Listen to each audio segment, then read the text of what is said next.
Who's wrong and who's wronger? In this corner, followed by millions, James the Exploding Unicorn Breakwell. And in that corner, ignored by millions, Steve Dash Rinko Lever. Hey everybody, and welcome back to Wrong and Wronger. You got the hosts. I am Steve the Beauty Olivas, and he is James, still scrambling to someday become a beast Breakwell.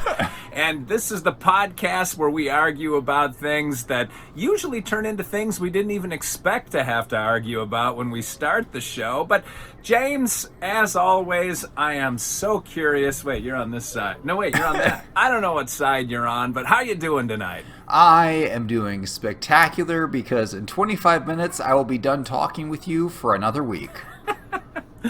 James, why are people mean to Steve? Did you read any of the YouTube comments? No, I specifically don't read comments ever. You know, why do you still read the comments? But now that you've read them, I'm curious. What did they say?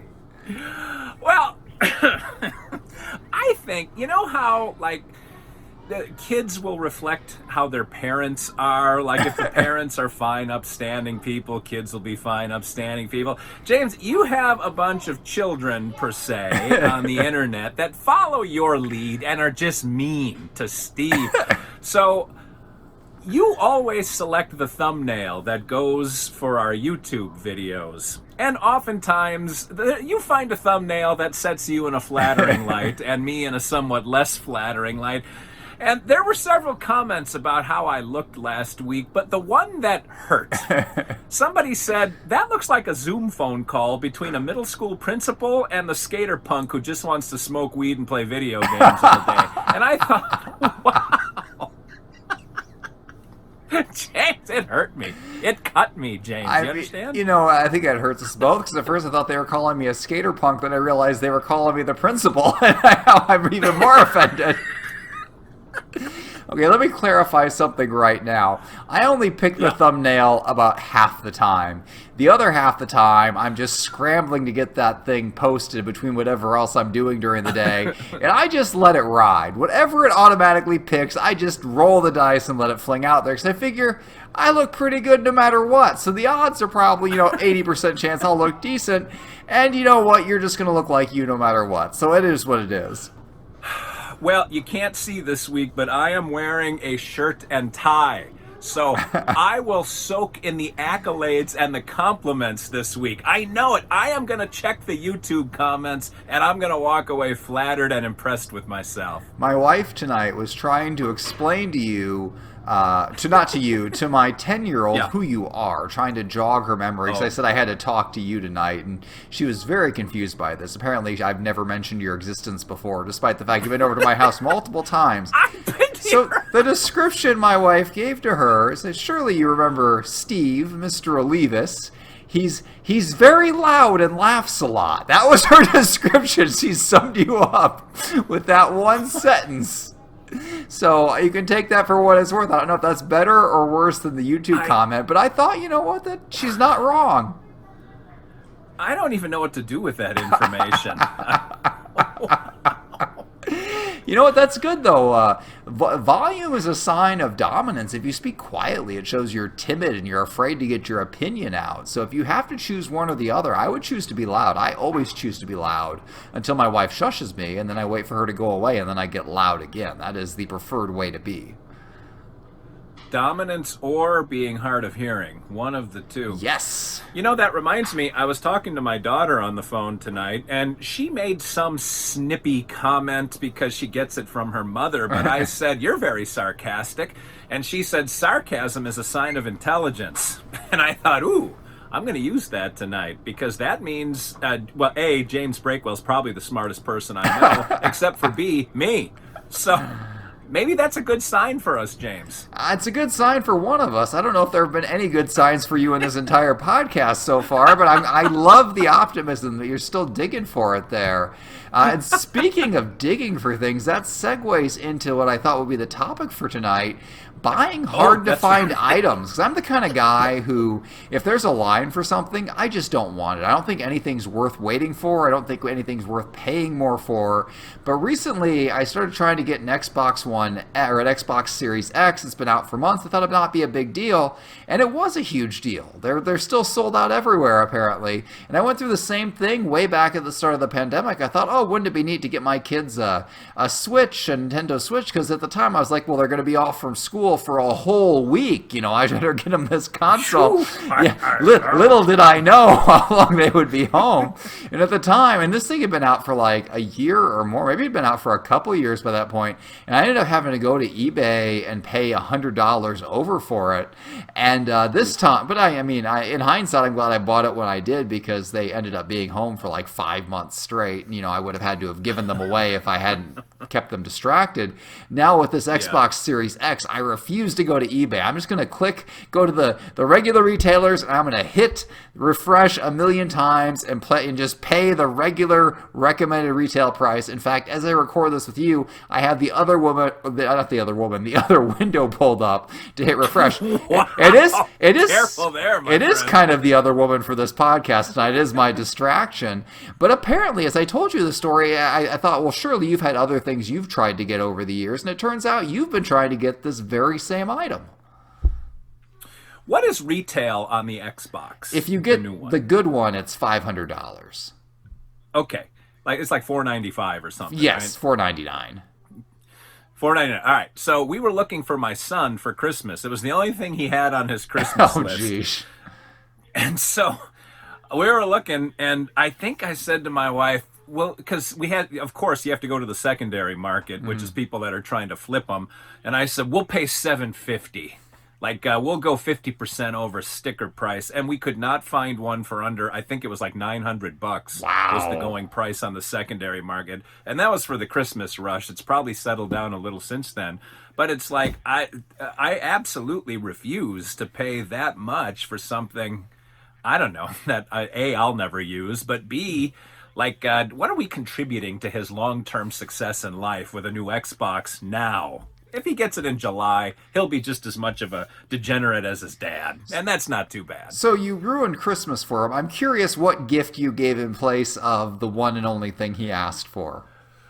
I'll have to ask my wife what I got him. I'm not even sure, actually. Isn't that great at Christmas where your kids open up presents and you're just as surprised as they are? You have no idea what it's going to be.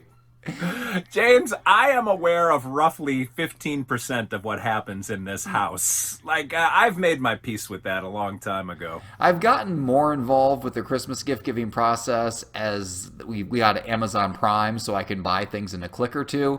And so I do buy some presents, and they're always the best presents because I don't concern myself with safety or the breakability of the other things in our house. Sure. I just get things that are cool. So obviously I win Christmas every year. But I guess, so this time you struck out. You did not succeed at getting the Xbox X. Has there been a time where there was an in-demand item that you actually pulled off, or do you just have one failure after another? No, well, anything is possible with enough money. You, the home improvement king, certainly understand that. But the one time I remember where I didn't care what it cost or who I had to kill, I was going to get this.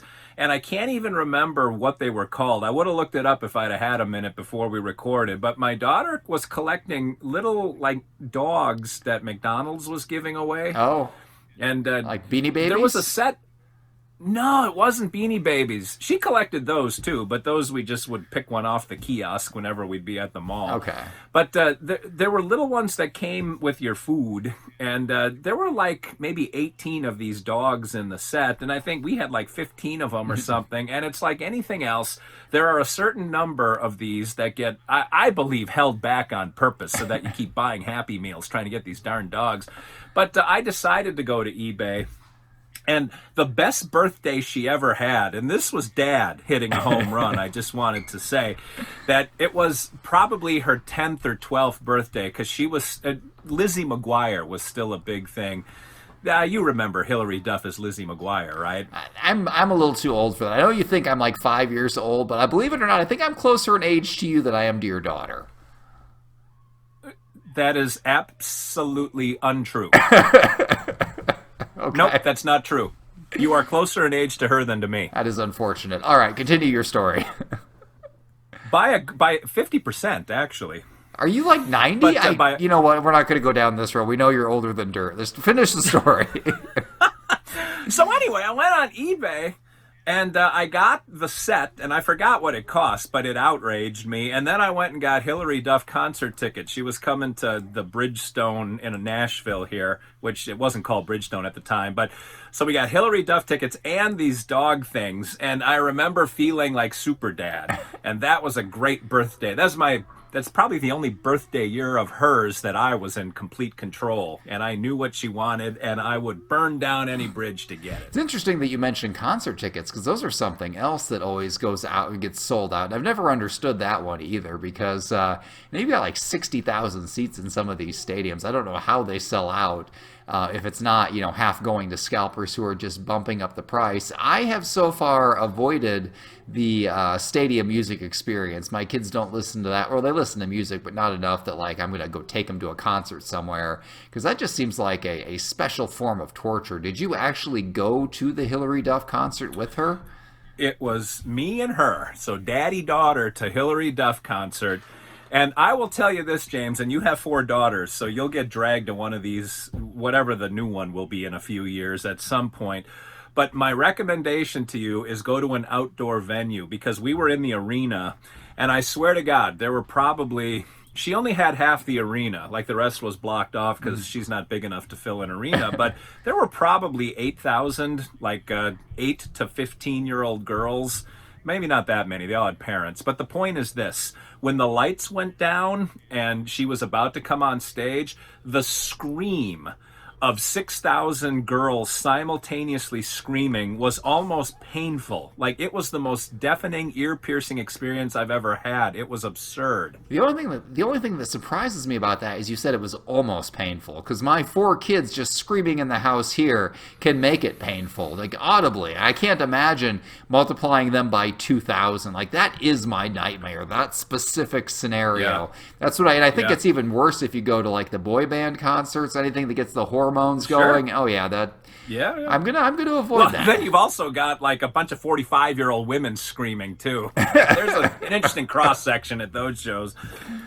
But yeah, I've been in the second row for Motley Crue, and it was so loud I couldn't hear for 2 days. This was more painful because it was a piercing, like that sound that just shatters glass, kind of. Yeah. And this is where I'm probably older at heart than you are. I don't like loud stuff that much at all. I'm not quite as sensitive to it as my kids are, but like my wife and I, years back when we had 4 fewer children, we went to a piano bar downtown one time, and they had dueling pianos. I almost said dueling potatoes. I don't know what that would be. That would be a very different kind of... Tell the other woman about the dueling potatoes, yeah. But they had dueling pianos, and it was kind of amazing that these guys could just play all these songs off the cuff. They were really good. They were singing and all that. But in this confined space, it was just deafening. They were so loud. And after like 10 minutes, like, I just want to go someplace else. I can't hear anything but the music. I can't talk to anybody. And I guess that's why concerts don't really appeal to me. Like, it's gonna blow out your eardrums. I mean, and is that why you don't hear me when I talk to you now? I make all these good points and they just whoosh right through you. I can only assume there's a connection there. No, I just assume that it's a voice in the phone talking to me, that I have no idea what they're talking about and really no interest in following what they say. But the other problem with you not going to the other reason that you don't go to concerts is you grew up with horrible music, and so really there's no concerts that are in your wheelhouse worth going to. Well, the one thing that people would kind of camp out for back when I was growing up, that was when the Star Wars prequels were coming out, and people would like camp out for days, and they got all excited about that stuff. And I realized pretty quickly that like you could go, you didn't have to go the first night. You could go like the first afternoon a movie came out. You didn't have to camp out anywhere. You could just walk up and buy tickets, especially if you didn't live in some huge place. So I've never understood, people go and they reserve tickets and they're all worried about getting there at like the first possible minute. But if you go on like a Sunday of the opening weekend, you can always get tickets somewhere. I mean, half the time, back when theaters were open, they'd be showing movies and like, they'd be showing the same, if it was a big movie, they'd be starting that movie every 15 minutes throughout the theater. Yep. So I've never, I don't get the people who camp out and do all that. I can't even say it's artificial scarcity. Like, you can show this movie an infinite number of times, and in 3 months it's going to be free on Netflix anyway. Just chill out. But people don't. Well, that brings us back to the Xbox conversation that, barring any embargoes on China, like, we're going to have more coming in. So if you can just wait till July or even next Christmas, like, you'll be okay. Yeah, and that was exactly my plan. The next Halo game's not coming out to the fall, so I was going to wait. And then a weird set of circumstances made me think it might be useful now. So my brother is having a baby, and by the rules of our Halo nights, you can declare a celebration if there's a life event. And I kicked off this tradition when we were surprised with the pregnancy of our youngest, who came on her own timeline. And I told my friends, "Hey guys, hop online, bring hard alcohol. I'll explain later." And so that was in some sense. So you declare a celebration, and you get to pick the alcohol. And he has picked a Chinese rice wine called is it Bijou, or I can't, or Baizhou, I can't pronounce it correctly, but it's basically just straight poison. So that's what we're looking forward to, and he keeps delaying this. But anyway, the other day, so we were going to do this. I invited over a friend, my wife and this friend, everybody. We got down, we set up on the TV. We don't usually play with this many people on one TV, and we got all set up in the Xbox, and ended up my brother got called away to work, and he couldn't even do the celebration that night. But as we played, I noticed for the first, so we were spared, we get to live another week, but as we played this, I realized that the Xbox couldn't really handle this game with 3 people, like, and it's because we just got that bigger TV. Normally I wouldn't even notice, I just like, I'm drinking anyway, it's not slowed down, but like, the TV was so big and we were so close to it that I could notice like, wow, we are moving slower. And as we quit out, we went from 3 people on one TV to 2 to 1. It got faster, and I was like, okay, if this makes a difference, and if the price isn't going to drop between now and November, I might as well just buy this new thing now. Maybe I can get it in time for when I die of alcohol poisoning, and we'll just have a slightly faster experience as we do it. So that was what prompted this whole thing. Then I went online and discovered that I'm going to have to be refreshing the screen every 10 seconds, and I don't know that it's worth it. I think my attention span is going to run out before the supplies catch up with it. I think that is how this story ends. But yeah, by November, I'm sure they'll finally be out with it. I can't imagine the scarcity will continue forever. Not with this much demand, no. And I'm sure there's another iteration of the Xbox that's sort of in the works for next year that they're going to want to get out. So this one's going to have to kind of saturate through first. It'll be completely obsolete. It'll be 2% faster, and then we have all wasted our time completely. Now, when you were a kid, back when there was no electricity and the world was in black and white, did people ever wait for things like this? Was there ever such a thing in high demand, or was the world so separated that you couldn't even? What was the demand for back then? Well, I remember when the Rosetta Stone was first made, and the thing, when I was a senior in high school, and you probably know this but forgot that you knew it, but Cabbage Patch Kids, the first time this kind of phenomena happened in retail space. And there were like fist fights and people getting trampled to death, and it was quite a spectacle for these goofy things. I never had a Cabbage Patch Kid, nor any desire, nor has Mrs. Steve, to her credit, which is why I married her. Actually, that was on the questionnaire. But that was the first time I think any of this happened for anybody, and it was at least almost on the cusp of me becoming an adult, but it was still in my childhood. That one has always confused me because by the time I was a kid, Cabbage Patch dolls were just garbage toys you could buy anywhere. But they were back then too. Yeah, they're not even. I guess there's absolutely nothing special about them. Apparently, I guess at one time they came with fake birth certificates, or maybe they still do. I don't know. That is such a weird thing to have a craze about. The first one I remember was Tickle Me Elmo. People were fighting over that. And then there were maybe Furbies were for a while rare. I don't know. Those things yes. Those things were everywhere then, and it's just the Wii, I think for a while that was in short supply, and now there's like 100 million of them out there, and you can get them at a garage sale for $2. Like everything that was valuable becomes just garbage within a couple years, and that's true of items, that's true of people, that's true of just everything. It's we are in a disposable society, and what's important now, it's just if I could go out and buy this new Xbox, like if it was just on a store shelf and I could get it on a second's notice, I probably wouldn't even want it. I'd be like, whatever, it's too easy. It just garbage. Exactly. Exactly. I can't work under these conditions. Well, yes. I don't know. Now that you're at your current age, though, you're on your way out. Is there anything you would ever want that badly to even ever go above retail if you weren't buying it as a gift for somebody else? No, I've got patience. I will tell you, I'll tell you why I know that wouldn't work with me, because this summer I needed a car. Like my car was dying and I needed to get a new car. Except where I get cars is my guy at CarMax. And we've gotten all of our cars except my son's because of what's about to happen in the story.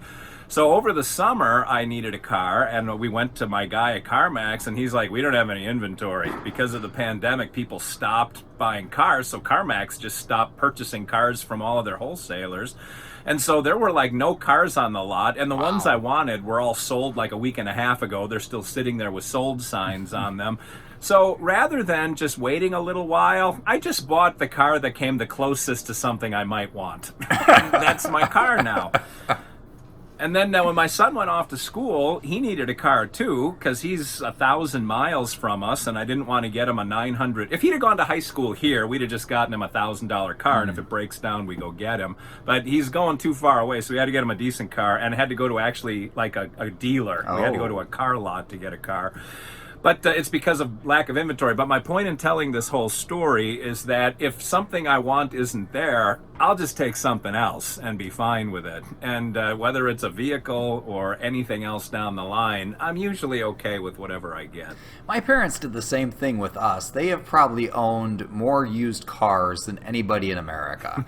If you think I'm cheap, you haven't seen my parents. But all of our cars, $1,500, $2,000 range. If you got a really nice car, it might be up to the $3,000 range, but you better drive that thing into the ground.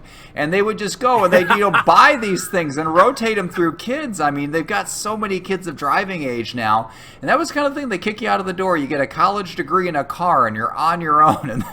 And you had to get scholarships for the college degree, but they gave you the car and they paid for the car insurance. And honestly, that's not a bad start in life. And I'm gonna try to do the same thing for my kids, because you can. Like, the difference between no car and one car, there's a world of difference. If you just get a $1,500 car, it doesn't have to be the kind of car that can, cross the country 3 times. If you get the kind of car that can get you to work 5 miles away or get you to school 2 miles away, that is a life changer right there. And, my parents are the people who go in there and a $1,500 car and they'd haggle them down another $100 because, when you're getting a $1,500 car, every $100 counts. But at the same time, if that car has one serious mechanical problem, you don't fix it. You just get a new car. You don't. Well, wait a minute. That's how I learned how to work on cars, was by having a string of $900 cars in a row. And if something went wrong, you find someone that knows how to fix it, and they teach you how to do it. Oh, if it's anything serious, if it's a transmission or something, it's always $2,000, and it's. I'm talking a water pump goes out or a master cylinder, something like that. The best car and the worst car I ever had was a Saab. It was so cool. It was like starting out. It must have been like a $30,000 or $35,000 car, and this was back back when, and it was owned by some college professor at the community college, and he took really good care of it. And by the time we got it, I think it was $2,000 or $3,000. Like the price of, I mean, it was obviously, but it was in good shape. But I got in that thing. It had turbo. It had more buttons than the space shuttle. It was nice. so fancy. And I think I drove that thing for 6 months before there was we discovered it smelled like oil. There was a crack in something important, and it was dripping oil down onto an exhaust pipe and heating up this spilled oil. And we looked at it, and the cost to fix it was going to be more than what we paid for the car, and that car was just done. I was so sad. For a very, very brief moment in my life, I was classy, and that moment was over. Yeah. Well, if you would like to be classy, you'll come back next week, because if there's one thing you can say about this show is it makes its listeners classy. Just ask Judy P. But I gotta walk us out of here for now. Until next week, when who knows where we'll start and who really knows where we're gonna finish. Certainly not us. This is Steve, still beautiful and looking forward to all of your compliments in the comments section, Olivas. And he is James. Someday I aspire to be as good looking as Olivas when I'm his age, Breakwell, saying thanks for watching, thanks for listening, and as always, remember, 2 wrongs can make a right.